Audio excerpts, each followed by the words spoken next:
What's going on, everybody? It's Carl here, and today we're going to be fixing the Saturn. A week ago I was headed home from the lake cabin, and halfway down I was in a McDonald's drive-thru and I started blowing coolant everywhere, and it was kind of hard to see where it was leaking from, but I got an idea.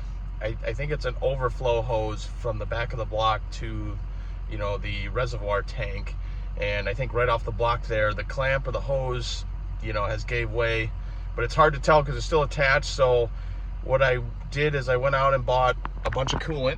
So we got a bunch of coolant here. We got 3 gallons, and I didn't even realize that I bought concentrate. So I had to buy some windshield washer fluid. And so I'm gonna get rid of the windshield washer fluid, put it in my vehicles, and then we're gonna mix the coolant up, and then we're gonna fill up the Saturn, let it run, see exactly where it's leaking again, and try to fix the problem from there. And also, my Camaro was broken down.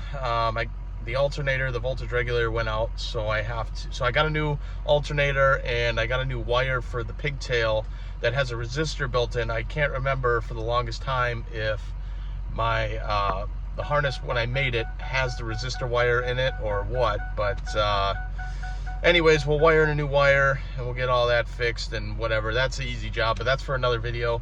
So let's hop right into the Saturn and fill it up. Well, everybody, after filling up the car with coolant and running it a little bit, I have found the problem.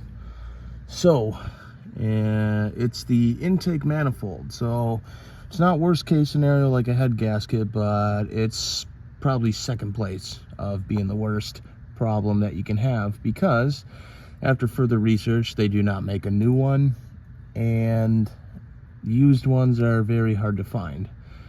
But there is a crack right on the manifold. You can kind of see it there.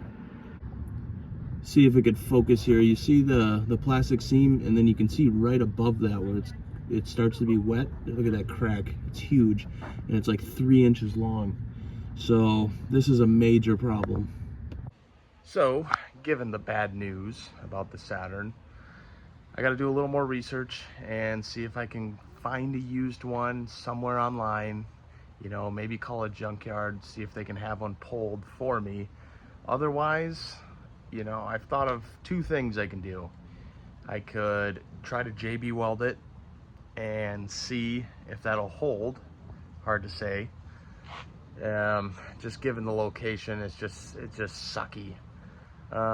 Or I can go to U-Puller Parts and pull one myself and inspect it before I pull it off the car, and at least there it won't be like an all-day project. It's gonna be a big one, but you can take shit apart, and who gives a fuck, right? You just want the intake manifold. So there's things I can do, but I'm gonna have to spend some time and really think about it. And is it even worth fixing? I don't know. I could scrap the car for 200 bucks and that's it, or spend $200. I don't know how much one's gonna cost. I really do not. So yeah, given the bad news, it is what it is. But we're gonna move on. And next video here, we're gonna work on the Camaro. So thanks for watching, everybody. I appreciate you all. I can't catch a break, man. Can never catch a break. But I'll see you guys in the next one.